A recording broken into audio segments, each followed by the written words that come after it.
So a stellium is when you have 3 or more planets in one sign or one house. A lot of people disagree on what a stellium truly is. So for the sake of understanding, we are going to say 3 or more planets. So not calculated points like Lilith or Vertex or North Node.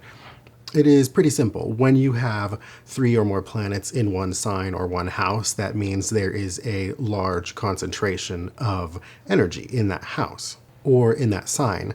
So that sign or house will be emphasized. Now, the way in which it is emphasized depends on the planets. I saw some discourse the other day about the idea that stelliums are inherently bad or malefic.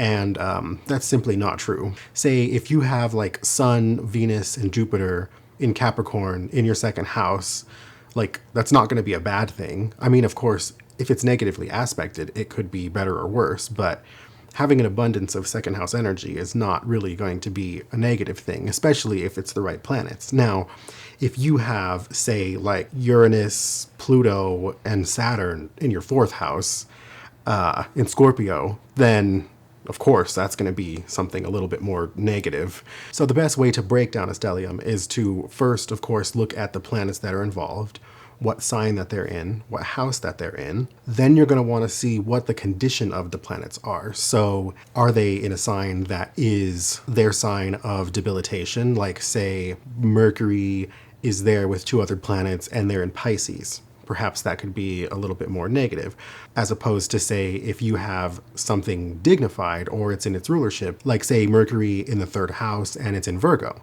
That is going to be a more positive thing. Mercury rules over Virgo. Mercury is exalted in Virgo. Or you could get like a mix. So maybe Mercury is in Virgo with Neptune and with Venus. Venus and Neptune are planets that are not seen as doing well in Virgo, but Mercury does. If they're all 3 together, then you get like a mixture. So the house placement is important because is it in an angular house?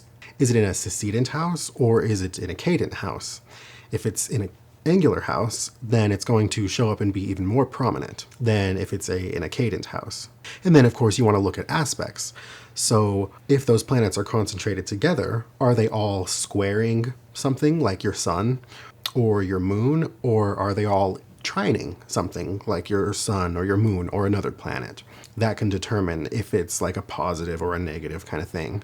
And then say if you have a stellium in a certain house, you want to look at the ruler of that house and where the ruler is falling in the chart and what it's doing. So say that you have something like Jupiter, Saturn, and your sun, and they're all in the 10th house, and the sign on the 10th house cusp is Taurus.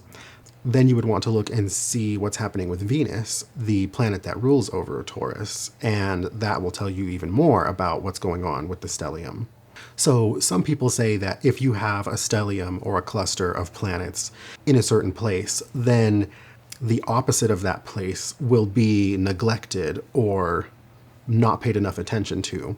And I don't necessarily agree with that unless it's like a really heavy concentration of planets. When you're pushing like 5 or 6 planets, then you kind of get into the place where all of your focus is going to that area and therefore that other area is being neglected. But 3 planets doesn't necessarily say that because there could be other things going on with that opposite sign or house that draw attention back to it. So I also heard some people say that outer planets don't count, and that is BS, honestly. Outer planets give just as much strength, sometimes more, than inner planets do when they're in a certain place, drawing attention to that place. So every stellium is unique, and they are not inherently positive or negative by any means.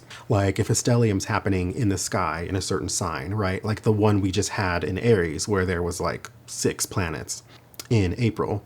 All of the children that are born with that stellium will have the concentration of energy in Aries, of course, but it's going to fall in a certain house based on what time those children were born. So one person can have all that Aries and then it be in their first house, and they'll be a very self-focused, dare I say, some of them might be selfish people, right? But if all of that Aries falls like in the 7th house, then there's going to be this weird interplay with relationships, and perhaps the people outside of themselves will be the ones who are actually more selfish. Self-focused is a better word to use. Say all of those Aries planets fall up in like the 10th house or close to the midheaven, then that person can possibly deal with like aggressive authority figures, bosses, things like that. So yeah, stelliums are some of the things that give your chart some of its strongest individual personality. So I do personal readings. If you would like to learn very much in depth about your personal stellium, you can look on my profile and find the info about that. But I'm going to leave you with this really funny post that I saw the other day, which I think sums up the stellium conversation pretty well.